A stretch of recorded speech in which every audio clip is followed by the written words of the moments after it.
KBS 울산 라디오 특집 다큐멘터리 드라마 격동 60년 불굴의 도전 제3화 자동차 산업의 영웅 포니의 탄생 비화. 취재 극본 이호, 기획 연출 이지향. 5번째.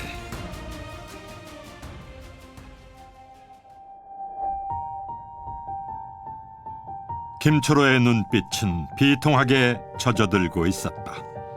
기아는 3년차로 분명한 성공을 거두고 있었다. 수요를 따르지 못할 정도로 생산하기가 바쁘게 팔려나갔다. 그만큼 인기가 있다는 얘기이기도 했다. 재수 있는 차다 하는 소문마저 나돌았던 것도 그래서였다. 그럼에도 승용차 생산 허가는 끝내 받지 못하고 있는 것이었다. 김초로는 외골수로 살아온 24년 세월이 억울하다는 생각마저 들었을 것이다. 그래서 마지못해 어디론가 노크를 한다.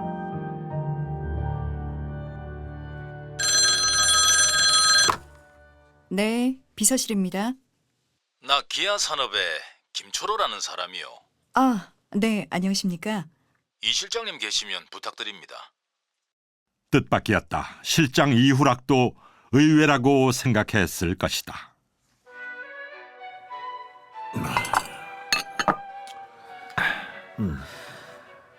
바쁘실 텐데 뵙자고 한 용건만 말씀을 드리지요. 무슨 일이 있으십니까? 실장님, 나도 천여 명의 식구를 거느리고 있는 회사 대표다 보이 중역들이나 사원들 앞에서는 솔직히 머리 숙이는 일은 못합니다. 무슨 말씀이신지요? 내가 해방이 되기 전 해인 44년의 사업을 시작했습니다. 예, 알고 있습니다. 자전거 발통 하나도 만들지 못하던 이 땅에서 그거 하나 만들어 보려고 수십 차례 일본 드나들었고 밀항선도 여러 번 탔습니다. 오, 그러셨군요. 몇 번씩 망해먹기도 했고 죽을 고비도 수차 넘겼습니다. 그러나 결국에 이 대한민국 전역에 삼천리 자전거가 구석구석을 굴러다니게 했습니다. 그건 잘 알고 있습니다. 그걸로 오늘날까지 살아왔습니다. 그래서 자전거로 오토바이 만들고 오토바이 기술로 3륜차, 4륜차까지 만들 단계에 왔습니다. 아는 게 그거밖에 없다 보이 정치도 모르고 금융도 모르고 그저 자동차 사업만 열심히 하면은 애국하는 일이라고 생각했습니다. 옳은 말씀이십니다. 기업하는 분들은 그것이 애국 아니겠습니까? 실장님, 우리 기아도 승용차 만들 수 있는 능력이 있습니다. 예?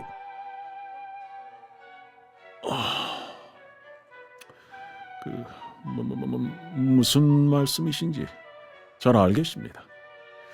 허나 저는 아시다시피 각하를 보필하고 있는 비서실장일 뿐이지 않겠습니까?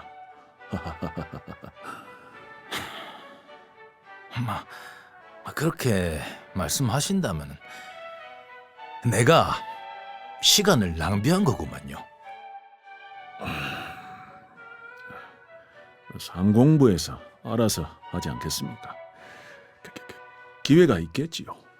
시간을 뺏어서 미안합니다. 김초로에겐 참으로 희망이 보이지 않을 것 같은 서글픈 시대였다.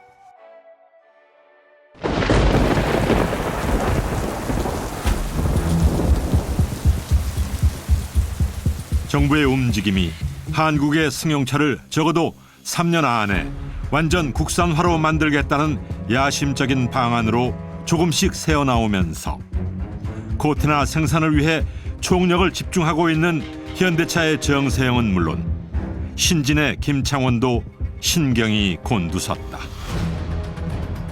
구체적으로 무슨 일을 어떻게 추진할 것인가 하는 정부 발표는 아직 없었지만 업계에서는 엔진 주물 공장부터 일어나 할 것이라는 짐작은 능히 할 수 있었다.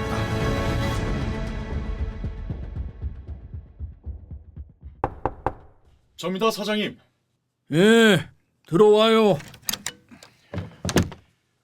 저 소문 들으셨습니까? 아, 무슨 소문? 승용차 국산화 계획 말이오? 아유, 벌써 정보를 듣고 계셨군요. 정부가 이번엔 강력히 추진을 할 모양입니다. 이보시오, 전무. 부처님 손바닥에 있는 손오공만 멀리 내다보는 눈을 가진 중 아시오. 이미 들었어요. 헌데 말이지. 승용차 국산화를 추진하겠다면 그 중심이 되는 것이 엔진인데, 그걸 아무나 할 수 있어? 신진 아니면 안 되는 거요. 내가 빠지고 자동차 산업이 돼? 어림없지. 물론 저희들을 능가할 업체는 없습니다만 이 정부가 국산화를 강력 추진하겠다는 건 그동안 저희한테 기대했던 국산화 비율이 예상했던 것보다 저조하니까. 닥치시오. 그딴 소리를 어디서 하고 있어? 죄송합니다, 사장님. 내가 국산화 비율을 높이기 싫어서 안 높였나? 생각해 보시오. 이 땅에 기술 인력이 얼마나 있으며 연구기관이 하나라도 있어? 부품 하나도 설계를 못하면서 국산화 비율만 높이라고 하면 업체에서 무슨 수로 높여? 그러나 신진은 66년 4월부터 일본 토요타의 코로나 CKD, 즉 분해된 부품들을 수입한 이래 크라운, 트럭, 버스, 퍼블리카 등을 줄곧 수입해 판매를 해왔고, 국산화 비율을 높일 수 있는 시간적 여유와 체력, 그리고 인력 확보가 얼마든지 가능했음에도 68년 중반을 넘어가는 이 시점까지 신진은 부품 수입을 통해 조립 생산에만 열중했던 것이다. 뭐가 국산화요? 미제 지프에서 떼어낸 엔진이고 미션이지만 국산 사람이 만들면 100% 국산차지 별거 있는겨? 도대체가 국산화 로드맵이나 가지고서 정책을 펴겠다는 거요 뭐여? 방정무, 예. 상공부에 들어가서 국산화를 어떻게 하는 게 순서인지 우리 신진한테 와서 좀 배우라고 해!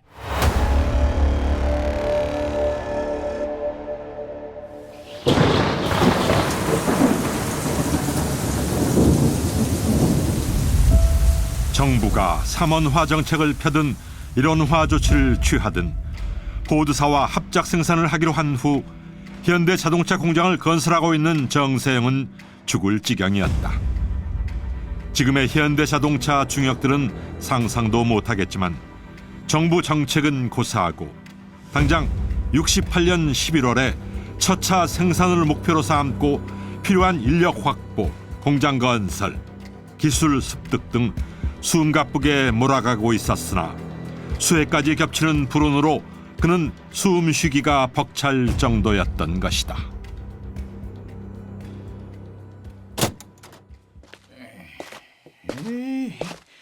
이건 무슨 놈의 비가 이렇게 오나? 정세영 사장 있나 알아봐. 울산에 계신다고 연락 왔었습니다. 전화 넣어. 알겠습니다. 이때만 해도 직통 전용 회선이 없었다. 접니다. 그 어떻게 돼가고 있어? 공장 피해는 크지 않아? 공장으로 물이 밀어닥쳤는데 설비는 다행히 방어를 했고 치우기도 했습니다만 공장 외곽에서 토사가 한꺼번에 밀어닥치니까 공장 입구 문이 안 닫힐 정도입니다. 그럼 그거부터 빨리 치워야지. 중장비 출동시켜야 돼? 아닙니다. 건설팀에서 출동하고 있는 중입니다. 라인은 이상이 없는 거지? 제일 중요하지 않습니까? 죽는지 사는지 모르고 전부 최대한 라인에 달라붙어 방어를 했더니 다행히 오물 약간 덮어 쓴 거 닦아낸 거 외에는 괜찮습니다. 작동에는 이상 없고? 예. 아유 참, 몸 다친 건 없는지 한마디도 안 묻네. 생산은 예정대로 되는 게야? 예정대로 11월 초에는 생산을 할 겁니다만 아유 이거 정말이지 죽겠습니다. 어떻게든 예정대로 생산이 돼야 돼. 형님, 사람이 죽겠다는데 형님은 생산만 중요합니까? 아이 놈의 자식이 어디서 고함을 치고 난리야 이거? 아유 참. 왜 그렇게 화를 내고 그래? 형님도 아시다시피 되는 게 하나도 없지 않습니까? 물론 불무지나 다름없는 땅에서 일반 공장도 아니고 자동차 공장을 세운다는 게 절대 쉬운 일이 아닐 거라는 각오는 하고서 덤볐지만은 이렇게 세워놓은 공장마저 수해로 죄다 덮여버리니까 숨통이 막힐 지경 아닙니까? 넌 임마 대학원까지 마친 나이에 형들까지 있는 상황에서 수해 입었다고 궁시렁거리는데 난 임마 19 나이에 형도 없고 아무도 없는데 수해는 말할 것도 없고 공장까지 불이 났어. 그래도 저 궁시렁거린 적 없어 임마. 예? 아유 참. 예, 조용히 있을게요. 난 지금 고속도로 건설에 전력 투구해야 되니까 울산까지 내려갈 여유가 없어. 저 물론 어려움이 많겠지만 예정했던 11월 초까지는 그 무슨 일이 있어도 첫 차를 생산할 수 있어야 돼. 아휴, 뭐 좌우간 알겠습니다. 안 되면은 몇 놈 죽인다는 각오를 하고서라도 24시간 풀 작업해. 고속도로 공사도 전부 명을 내걸고 하는 게야. 자, 이만 끊는다.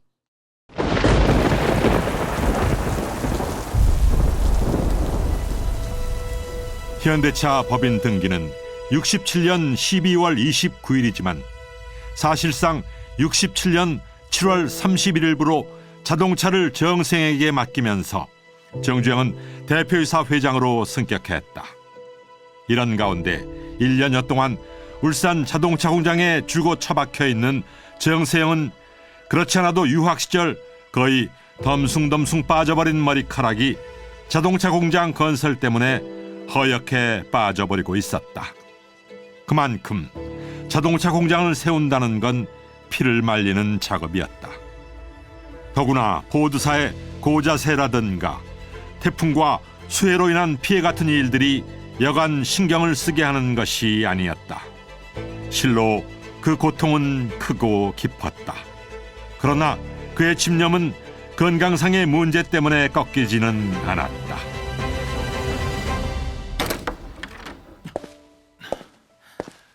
이승복입니다. 부르셨습니까? 페인트 설비 어떻게 돼가나? 저는 기계 설비에 매달리고 있습니다. 정세영은 대충 넘어가는 성격이 아니었다. 그는 초창기부터 한국의 자동차 산업을 제대로 세워나가야 한다는 주장을 강력히 폈고, 그래서 신진이나 아시아에서도 엄두도 내지 못하고 있던 해외 연수를 과감히 보내는 것이다. 법인 등기를 하기도 전인 67년 5월에 김병철, 이번, 장형렬, 하상수 등 4명을 호주로 보내 생산 기술을 습득해 했고, 홍석이, 임만섭 등을 포드사에서 AS 연수를 받게 하는 것들이 그랬다. 그뿐 아니라 보스턴, 오하이오, 시카고, 뉴욕, 캘리포니아 등 포드 대리점에 직원을 파견시켜 판매 연수를 받도록 한 것도, 그리고 이승복을 미국에 보내 페인팅 연수를 시킨 것 역시 같은 맥락에서 추진시킨 일이었다. 9월부터 기계 설비에 들어갔는데 그 자네가 아직도 거기 붙어 있으면은 페인트 설비는 누가 맡나? 명령을 받은 게 없습니다. 존 조지 기사가 내일 도착해. 그렇습니까? 페인트 설비는 미국의 도장기계 메이커인 빙크사에 발주를 했고, 존 조지는 그곳의 기사였다. 그 친구하고 자네가 그 페인트 설비를 맡도록 해. 그거는 규모가 크고 복잡하니까 그 고생이 되더라도 자네가 해야 되겠어. 희한한 것은 이승복은 물론 누가 됐건 정세영의 지시에 피하거나 이유를 달거나 군소리가 없다는 것이었다. 예, 알겠습니다. 현대는 정부의 삼원화 조치로 가장 뒤늦게 출발한 자동차 회사였지만 회사 설립 1년여 만인 68년 10월 하순에 이르러 1차적인 기계장치를 대부분 설치하고 조선소 건설 때 보여준 것처럼 동시다발적으로 덤벼들어 마침내 전기 공사까지 끝내게 되자 곧바로 첫차 생산에 들어가는 것이다. 그것이 11월 초 하룻날이 된다.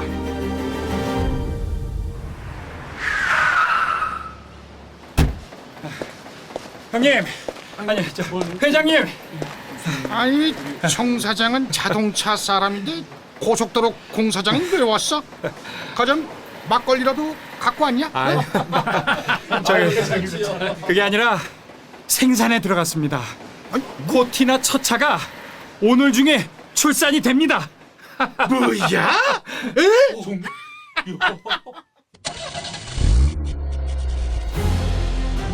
수많은 역경이 있었다. 구체적인 역경을 일일이 공개할 수 없지만 백지 상태에서 첨단 산업인 자동차를 생산해내기까지 지휘자가 겪어야 되는 역경이 얼마나 심한 고난이었는지 상상에 맡길 수밖에 없겠다. 그것도 1년이 훨씬 모자라는 8개월 5일 만에 해내고 있는 것이다. 정세영은 감격스러운 11월 1일 일기장에 이렇게 적고 있다. 마침내 코티나 1호차가 탄생되었다. 어젯밤부터 행여 시동이라도 안 걸리면 어쩌나 해서 잠 한숨 못 잤는데 콧잔등이 시큰했다. 포드 측에서는 사진 기자까지 동원해서 먼저 박수를 쳤다. 환호성을 지르며 끌어안고 우는 간부도 있었다. 마치 우리 힘으로 코티나를 개발한 것 같은 착각에 빠졌다. 1호차가 서서히 움직일 때는 차에 달려들어 입을 맞추는 직원도 있었다. 나도 눈물이 핑 돌았다. 저게 진짜 우리 손으로 조립한 코티나인가 싶어서 기쁘기도 하고 가슴도 뛰었다. 시운전을 해보았다. 흠잡을 곳이 없을 정도로 잘 빠져나왔다고 기자들한테 말해주었다. 그러나 성공적인 생산에 비해 판매는 완전히 실패했다. 할부제도 잘못과 애프터 서비스의 부족, 그리고 도로 사정의 악화 등으로 신진의 코로나에 비해선 형편없다는 소문이 쫙 퍼져버리는 것이다. 자동차는 소문이 반은 판매를 하는 것인데 소문에서부터 참패를 예고하는 셈이었다. 여기서 증명이 되는 것이 혁명 직후 수많은 차종 중에서 왜 일본차를 선정했는가 하는 것이다. 다시 말해 신진이 성공할 수 있었던 것은 한국의 도로 사정에 적합한 닛산 자동차를 택했기 때문이라는 것이다. 처음에는 새나라 자동차로 들여왔던 것이지만 신진에 넘어가면서 신진 코로나가 되니까 그것을 국민들이 선택하더라는 얘기다. 왜 안 팔리냐 말이야? 왜? 왜 안 팔리냐고 누가 말 좀 해봐. 정주영을 닮아서 정세영도 성질은 급했다. 참, 부사장, 왜 안 팔리냐 이 말이에요. 원인이 있으면 제거를 하고 소문이 잘못 나고 있으면은 제대로 알려야지. 에? 이대로 어떻게 할 거예요? 그게 수해로 물에 잠겼던 부품을 사용했던 게 원인의 하나이고, 또 하나는 할부로 했던 게 부도가 나고 부실 채권이 돼서. 이것 봐요. 예. 그걸 지금 말이라고 하고 있어요? 에? 아니 처음에 잘 나가던 차가 한 대, 두 대 되돌아오고 할 때는 즉각 손을 써야지. 어? 예. 회사가 망하면은 우린 다 죽어. 경기 침체도 원인이 있습니다. 여하튼 총력을 집중하겠습니다. 아유 정말 그 할부 판매 재고하고 악성 채권자들 빨리 해결하세요. 정세영은 자동차 사업에 뛰어든 것을 이때만큼 후회본 적이 없었다고 했다. 하루하루가 죽음보다 두려웠다고 했다. 그만큼 한국의 자동차 산업은 아직 육성 시기가 빨랐다고 볼 수도 있었다. 어쨌든 죽을 지경이었다. 전 현대자동차 사장이었던 이양섭 명신산업회장은 당시를 이렇게 회고했다. 코티나를 내가 보기에 그때도 몇 달 기다리고 그랬어요. 차를 사게 조립해서 팔게 볼 일을 못 봤는데 팔았는데 말하자면 그 불실채권이 다 그 판결 외상으로 해서 불실채권이 됐습니다. 그 회사가 어렵게 됐다고요. 그 내가 내려갈 당시에 사람이 얼마면 한 3천여 명이 됐다고요. 현대자동차가. 근데 가서 내가 70년, 71년 그 어려운 지경에 쭉 그때 아주 불경기고 이제 회사가 아주 어렵게 됐었는데 맨날 월급 못 주고 뭐 세금 뭐 유예해 밀어놓고 그래야 될 그런 상황이 있었는데 큰일이었다.